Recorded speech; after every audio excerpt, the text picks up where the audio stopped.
Every career tells a different story. We uncover the journeys, challenges, and expertise that define professionals across industries. Join the conversation. Welcome back to the Just Be Better podcast, where we explore the stories and strategies that fuel professional growth, personal fulfillment, and the pursuit of excellence in all areas of life. Today, I'm very thrilled to introduce a guest whose journey is as inspiring as it is multifaceted. Jessica Rice has navigated the male-dominated tech industry, transitioned into a successful executive leadership coach, and somehow managed to balance it all while homeschooling her children. Jessica's journey is filled with valuable lessons on leadership, resilience, and finding purpose. Jessica, it's such a pleasure to have you here today. To kick things off, could you share a bit about your background and the journey you had so far? Yes, of course. Well, thank you so much for having me on the show. And so my background really started with engineering, software engineering, design as a background, and spent 15 years in corporate building websites before I decided to move into executive coaching and, really just enjoyed leading my team, coaching the leaders on, within the organization, and found that to be my greatest passion. And so now work with visionary leaders, high performers, organizations to really help them to hone their leadership skills and really reach those new heights that they're looking to achieve. I think I already have so many questions just based on what you said in the last couple of sentences, but to start with, you mentioned that you started your career in tech 14, 15 years ago, something like that.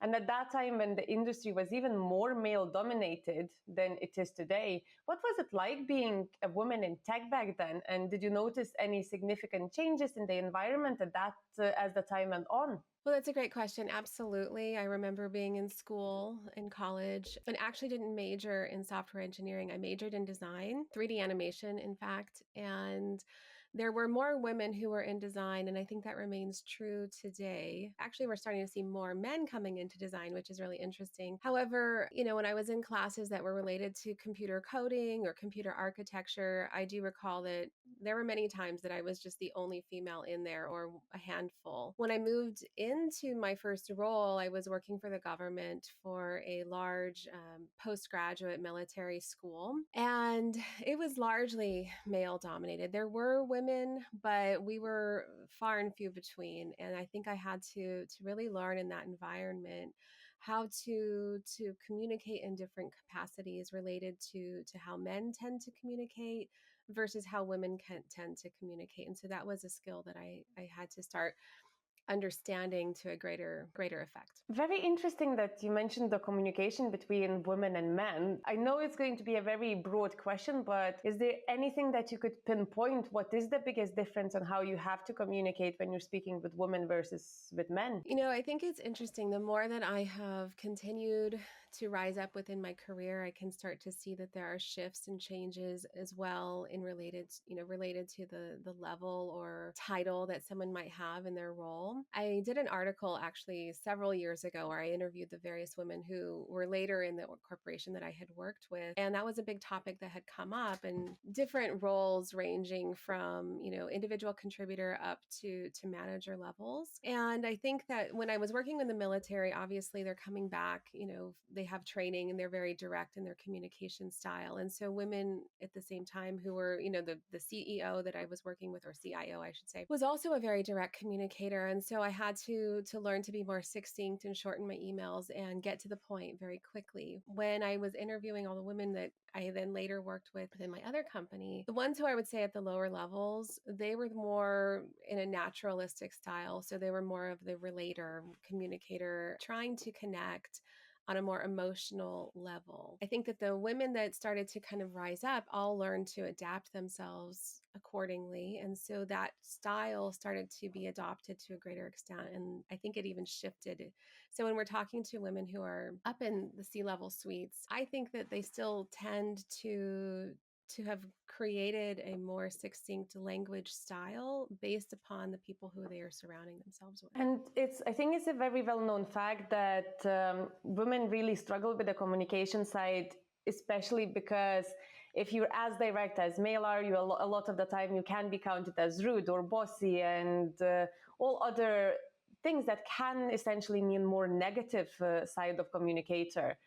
Did you ever experience any like that when you transitioned into more a direct approach? I think that whenever we rise up into different roles, we start to experience different types of behaviors. And as a result of me trying to adapt my communication style to meet the various needs, whether I was communicating with CEO or with team members, laterally or down, I would have to kind of shift. When I didn't do that, I think then people could mistake my style to something that might be short or rude or unemotional. And so one of the things that I would do with my teams is we would do a communication style assessment. And I do this with my clients now so that we can understand, where are people coming in from? Are they more of a relator or an inspirer or thinker or doer? And you can start to really understand like how people communicate so that you can adapt your own style to meet that. And then that way, maybe there's a less miscommunication issues that are occurring. And you emphasize the importance of building high value teams. What are the key elements that make a team truly high value for yourself, and how can leaders foster these qualities within their organization? So I think a high value creating team, which is oftentimes confused with a high performing team, is a little bit different because we can be high performers and still act as individual contributors, even within the team. When we're talking about a high value creating team, we're really looking at the team systemically and how they operate as a whole. And if you want to think about it as an like an organism almost, and how they show up for one another, have accountability, and also are motivated to be in service to the stakeholders of the organization. And so when we're working with larger teams and we're trying to think about how do you be a high value creating team, the emphasis is on the stakeholder and who are the various stakeholders that the team is in service to. Because it's not always just, say the business owner or the C-suite or just even our customers. It can also be the people who are consuming our products internally within the organization.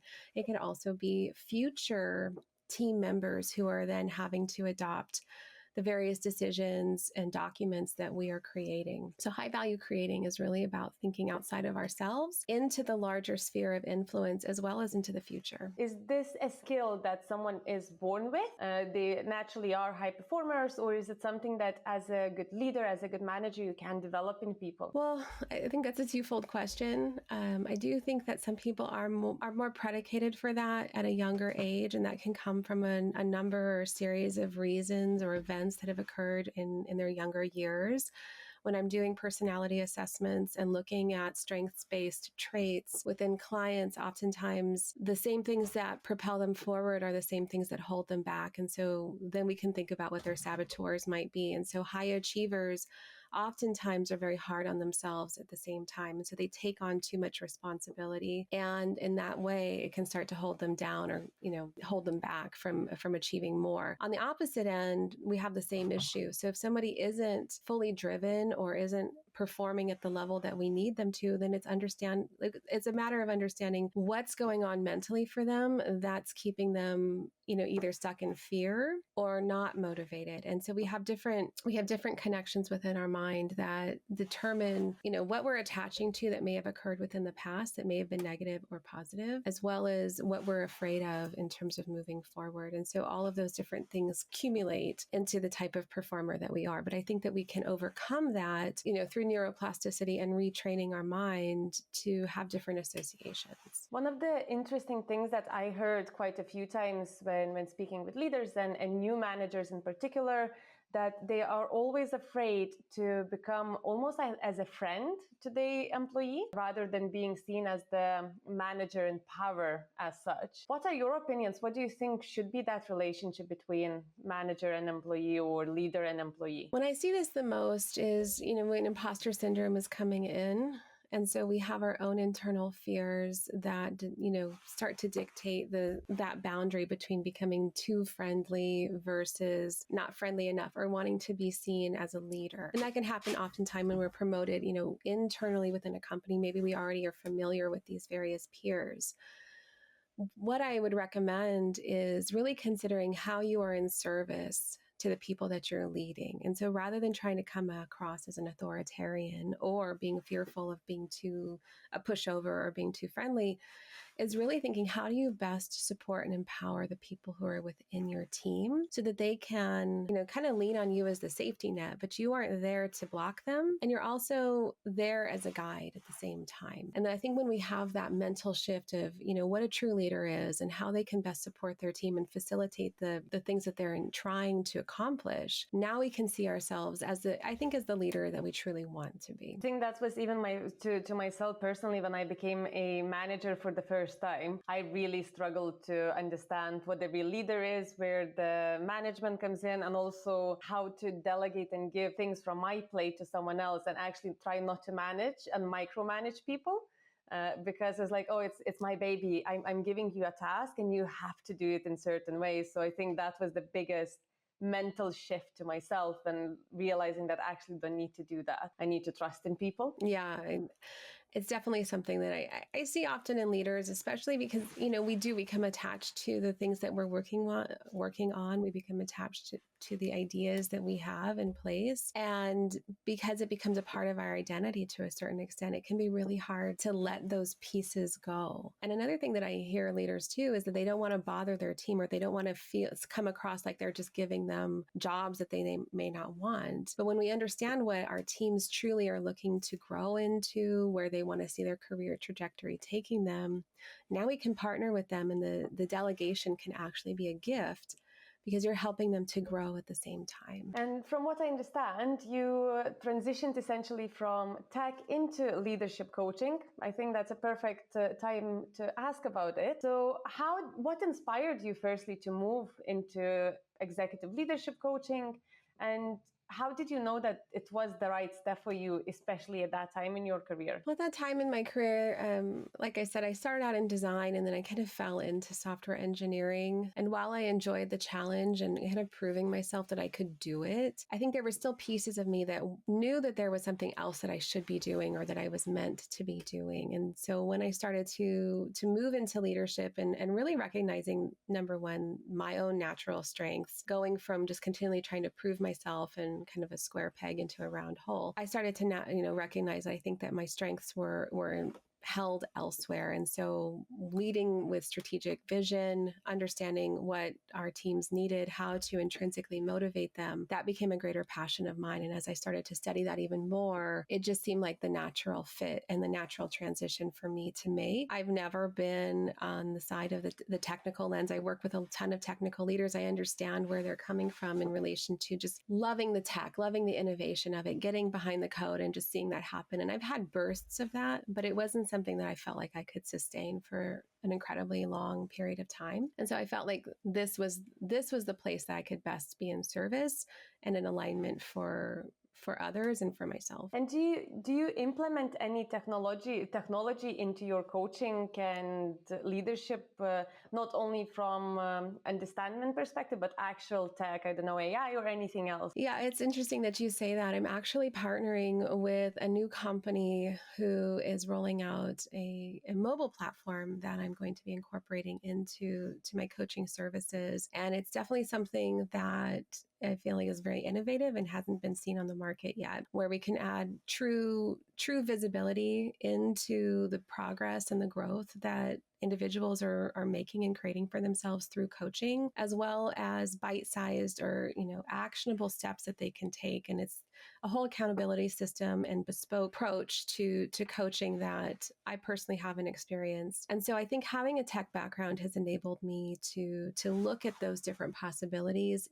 in that capacity. And for anyone who's jumped into business knows that there's an incredible amount of tech that goes into operating a business. And so on one hand, I was grateful to have that background and have that experience. And yet it still many times feels like drinking from a fire hose, because there's so many other softwares that you have to learn and start using in order to operate a business. I think that's one of the mostly overlooked thing that you will have to do and invest when you start your own business. Because even the smallest company will require you tools like something to arrange interviews, something to track something, website and different. And next thing you know, you have about 20 different subscriptions and you need all of them and you need to try to utilize all of them, but somehow you don't have time. So I think it's one of the things where a lot of entrepreneurs become very techie accidentally. Yes, I think so too. And it's true because in corporate we're not using the same software all the time. There might be familiarity or some crossover that happens, but most of the time, and I've talked about this with colleagues as well, is when you're in a corporation, you have a team. So there's someone who's handling various aspects of something, whereas when you're first starting out in business, you're pretty much on your own, and so you're having to figure it out and piece it all together yourself, and then learn. And there's a lot of change that has to happen. And so there is an incredible amount of neuroplasticity required for starting and launching a business. And I recently read an interesting article. I'll try to find it to add in the description, but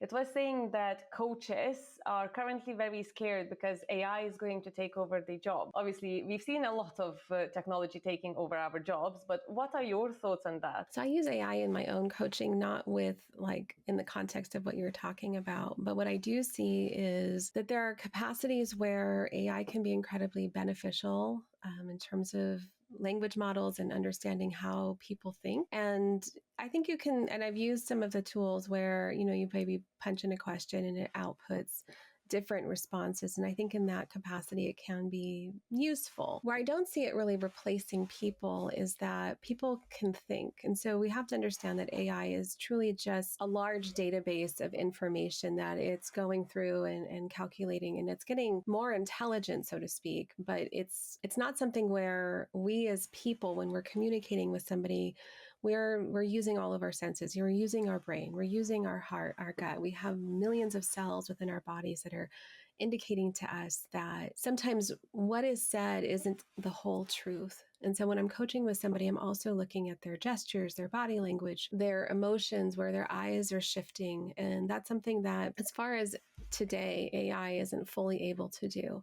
And I think even if we were to get there where there's a video platform and it's able to look and notice that your eye is shifted downwards, I don't know if that's happening, number one, anytime soon. And I don't think that we can discredit people. And so what I'm seeing a lot is jobs are being, shifted over to AI and data science, number one, but also we're relying on AI to write code. What we're going to, I think, end up seeing is that we have a lot of the same types of things because it requires a human mind to innovate. I think that was one of the most beautiful answer I heard to this question.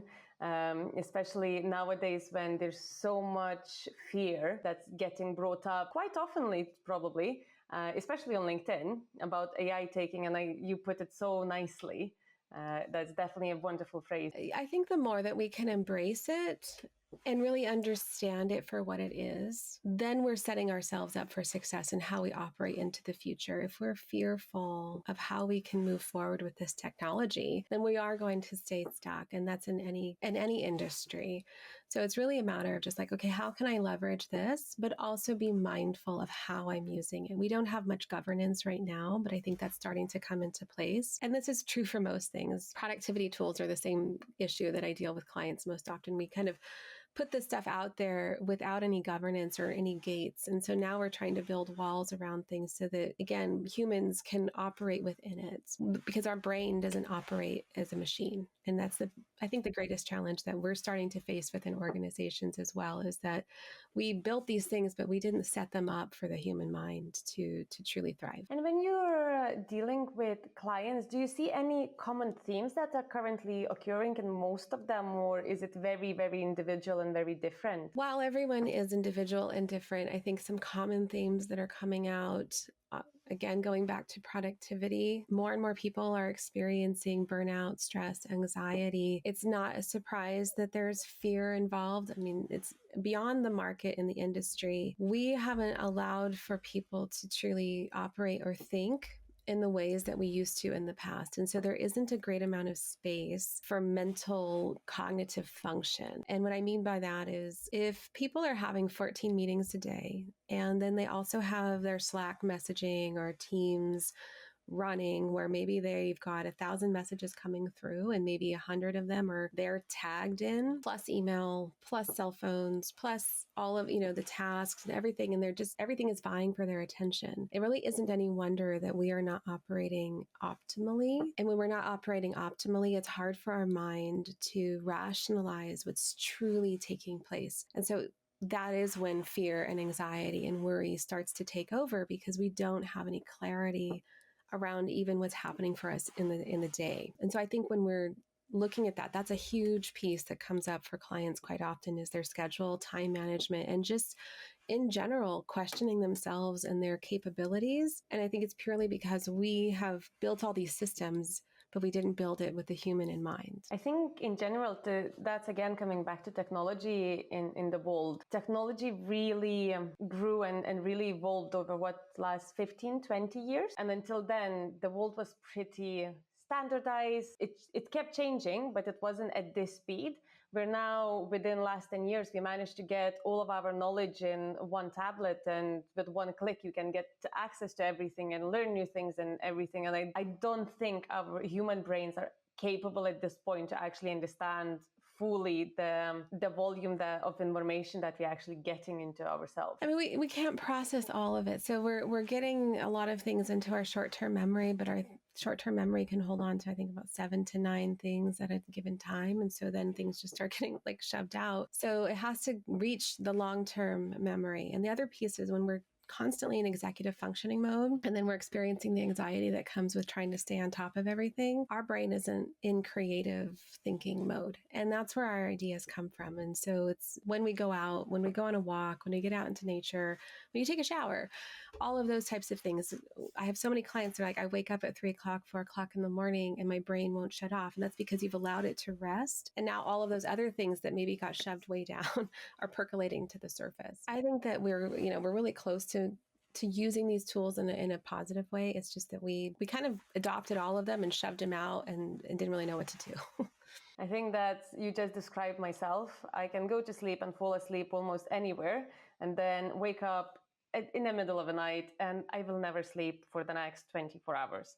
Because I overthink and over assume everything, and then I stress out myself, and then I have to take myself back. And I was like, okay, I actually just created all this drama in my head, so now I need to get out of this circle that I close myself into, because I'm not going to sleep again. It's quite interesting, because I work with quite a lot of different founders, especially tech startup founders, and almost every single one of them say that this is one of the most difficult times in their life, because they're really struggling to deal with anxiety, the pressure of what societal norms and standards are at the moment, and the ones that they set for themselves. And a lot of them are kept awake at night trying to figure out what's the next step and how to do things, rather than actually resting and coming at the problems with fresh mind. And I think if we go back to AI, this is where we can really leverage it if we're using it wisely. And so if we're looking at it, the fact, like, in the past, we had to hold on to all of this very kind of, if you think about it,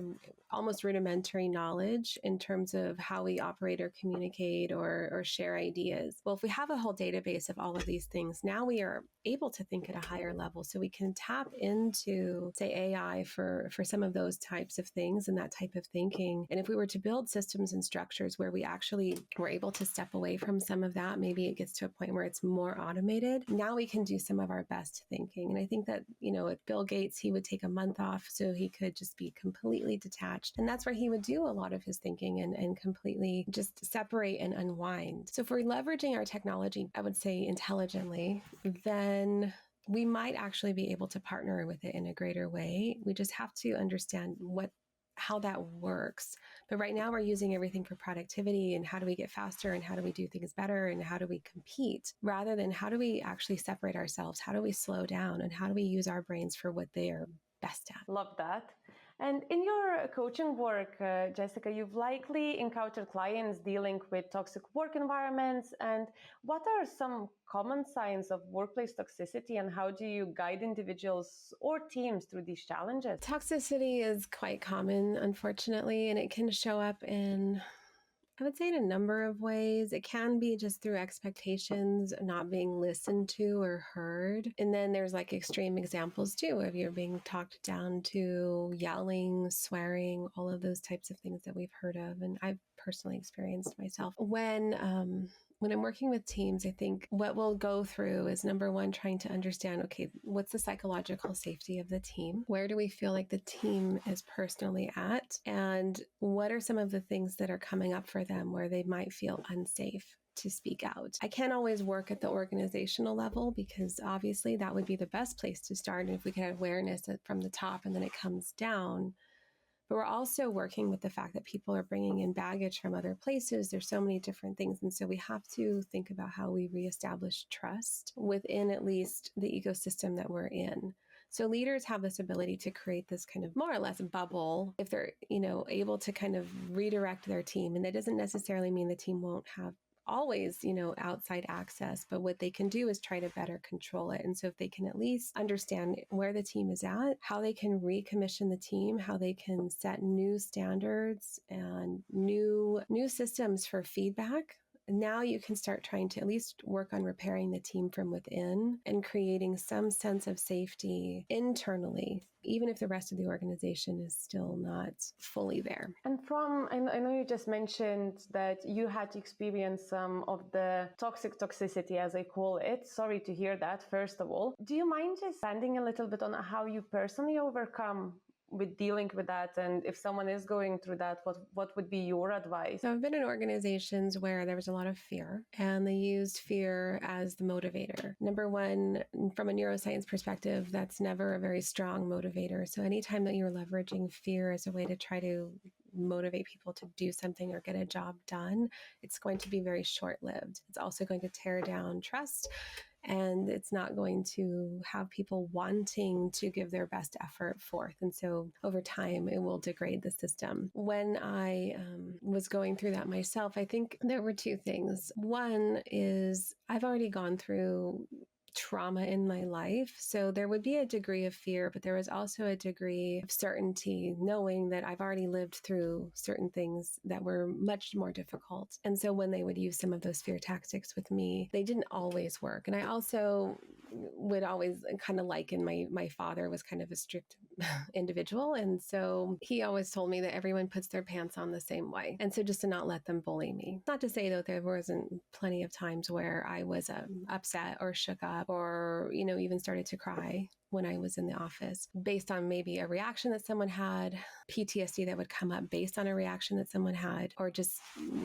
someone talking to you in a specific way. And so I did have to put up quite a number of barriers, which was challenging for then me at home, because I didn't know how to take them off. And so that was a struggle at times. What I would say is if the organization really embedded within the organization the toxicity, I'd say the best thing that you can personally do for your own mental health is to find somewhere else. Because even for myself in leadership and coaching and trying to create positive change, it requires people to see it for themselves. And if the organization as a whole is operating in that way and they're not willing to see that and want to change, then you have to ask yourself if that's the hill that you want to keep fighting on, or are there other possibilities in your life that might be more fruitful? Again, very sorry you had to go through all of that. I personally once, in one of my early careers, I was in the environment where just my values and the business values was on the opposite spectrums probably.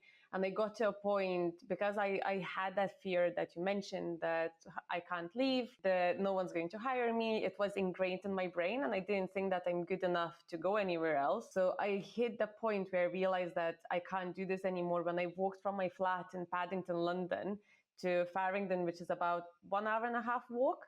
And I crossed every single road without looking, because to me, getting hit by a bus was sounding better than actually going to the office. And only when I got to the office, I didn't get even one beep by a car, which was absolutely phenomenal success and luck. I realized that this is not the right environment. And I think that's where my advice to everyone comes, that sometimes it's better to leave if you can, and then figure it out when you're not in that environment. I'm so sorry that happened to you as well.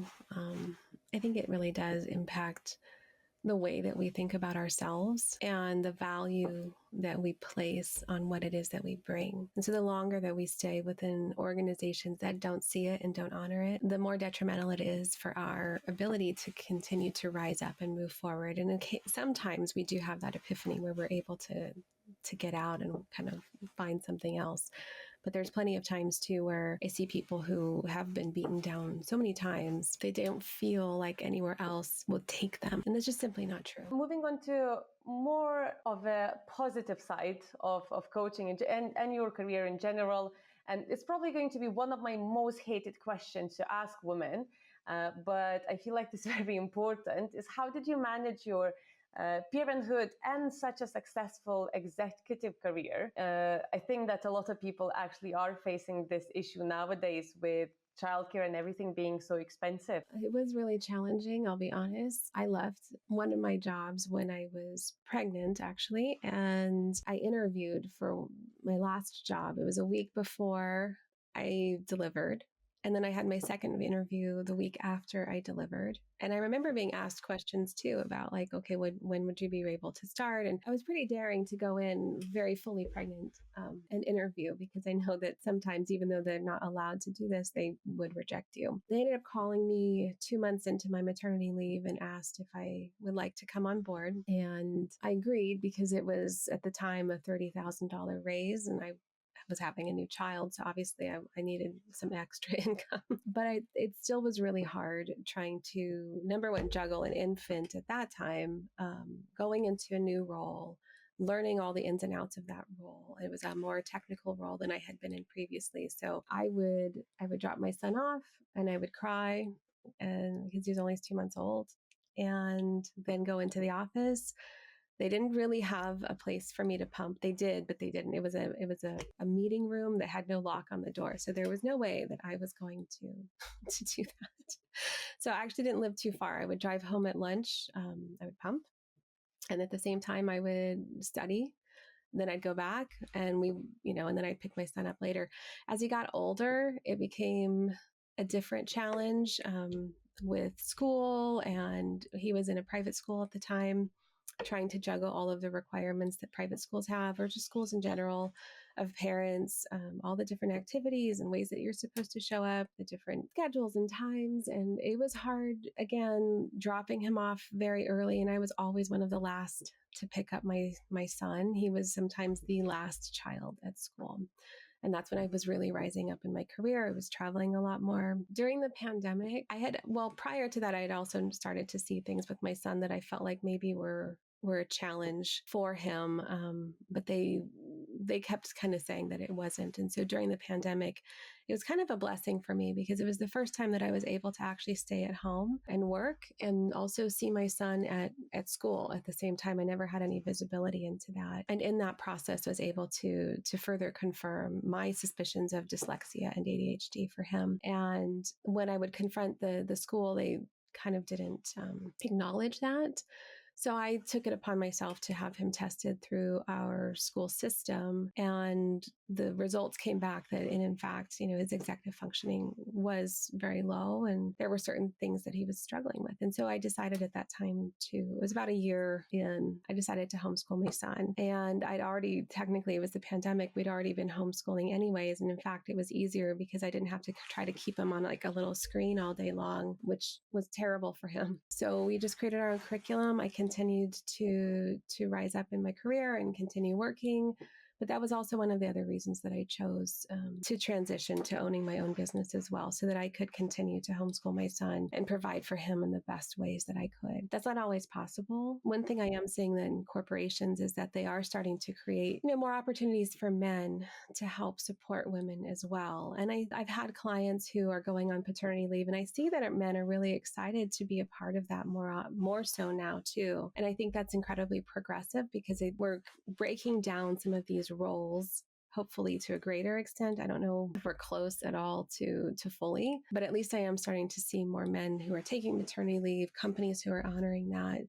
and really helping out this idea that women have to take it all on. So I don't have kids myself, so I cannot relate personally, but I do work with one femtech company, and they're full inspiration of mine in general, and they work with other women, and all of them, I think they had 5 babies, if I'm not wrong, between a team of 7 or 8 people in the last 6 months. So, and they talk a lot about different things that women have to go, as you mentioned, not having where to pump, not having an option what to do when your child is ill, and or whatever other things come. But I think one topic that really touched me, even someone who doesn't have kids, is that a lot of people don't really understand the difficulty of moms when they have to leave the young child. And even with shared parenthood and father stepping in, the bond that mom and a kid has a lot of the time is very difficult for mom to break. So I'm really happy that you are sharing your story and actually vocalizing what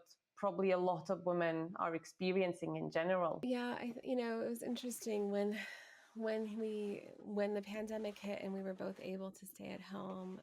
I think for my son and for myself, it was a reconciliation of being able to recreate that bond. We already had a strong bond, but it always felt like there was this pull between the two of us, and it wasn't just school; it was just all of the things that were happening.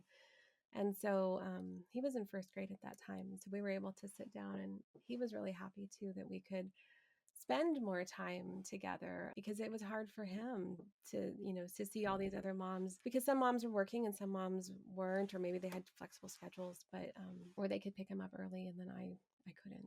And taking everything what you're doing in general, in today's fast-paced world, many people really struggle with finding that deeper purpose in their lives and their careers, which I feel from everything you're saying that you managed to find that higher calling for yourself. Can you share what that means to you, and how did you uncover this sense of purpose? That what steps can others take essentially to find that direction? Oh, it's a really good question. I think that I've always, number one, felt that we all have something within us that we are called to do in a greater purpose, whatever that looks like. I don't think it always has to be this grandiose thing, but there is something that we naturally have within us. And even in Gay Hendricks' book, The Big Leap, there's that zone of genius that we all carry. I think when we tap into that more, we can start to, and we really pay attention, we can start to think about what that truly is. And so when I was in corporate and I was thinking about my son, and I wanted, the type of mom that I wanted to be, but also how I wanted to serve other people and what I really wanted for my life. And was that it?